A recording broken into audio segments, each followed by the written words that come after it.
सबसे पहले सब दोस्तों को अस्सलाम वालेकुम। दोस्तों, साउथ अफ्रीका के दरमियान पहले टी20 मैच के लिए पाकिस्तान क्रिकेट टीम का ओपनर कौन होगा। दोस्तों, पाकिस्तान क्रिकेट टीम के शरजील खान पहले टी20 मैच में ओपनिंग करेंगे या नहीं, फैसला हो गया।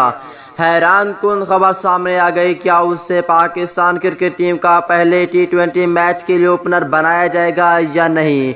वैसे तो दोस्तों, पाकिस्तान क्रिकेट टीम के बहुत से ओपनर हैं। जैसा कि आपको मालूम है कि पाकिस्तान टीम के न्यू टैलेंट खिलाड़ी हैदर अली भी बहुत ही अच्छी ओपनिंग कर लेती हैं। उसके बाद बाबर आजम भी अच्छी ओपनिंग कर लेती हैं और फ़खर जमान भी आप खुद देखा है कि दूसरे वनडे मैच में कैसी अच्छी ओपनिंग की है।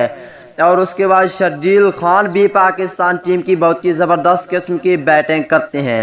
4 ओपनिंग बल्लेबाज हैं, लेकिन जनूबी अफ्रीका के खिलाफ पहले टी20 मैच के लिए पाकिस्तान क्रिकेट टीम का ओपनर कौन होगा, इस हवाले से आप दोस्तों को मुकम्मल तफसील बताने वाला हूं। तो दोस्तों, इससे पहले इस वीडियो को लाइक करें, चैनल को सब्सक्राइब करें, बेल आइकन दबाकर ऑल पर लाजमी क्लिक कर देना है। अगर शर्जील खान के आप सच्चे और पक्के फैंस हैं तो इस वीडियो को आपने आखिर तक लाजमी देखना है। और आप दोस्तों, नीचे कमेंट सेक्शन में ये भी लाजमी बताना है कि पहला टी20 मैच पाकिस्तान टीम जीतेगी या साउथ अफ्रीका।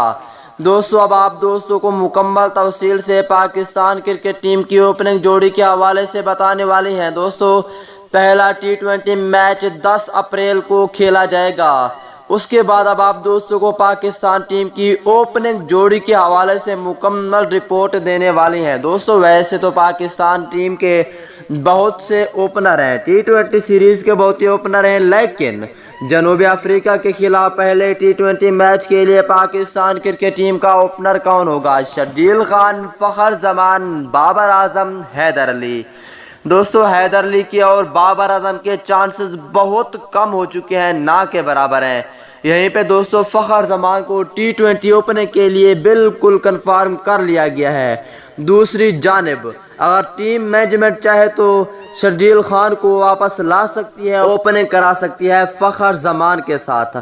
अगर मिसबाह ना चाहे तो ये नहीं हो सकता। अगर बाबर आजम और ये सब चाहें तो उसे वापस ला सकते हैं। अब आप ही बता सकते हैं कि उसे वापस लाना चाहिए या नहीं।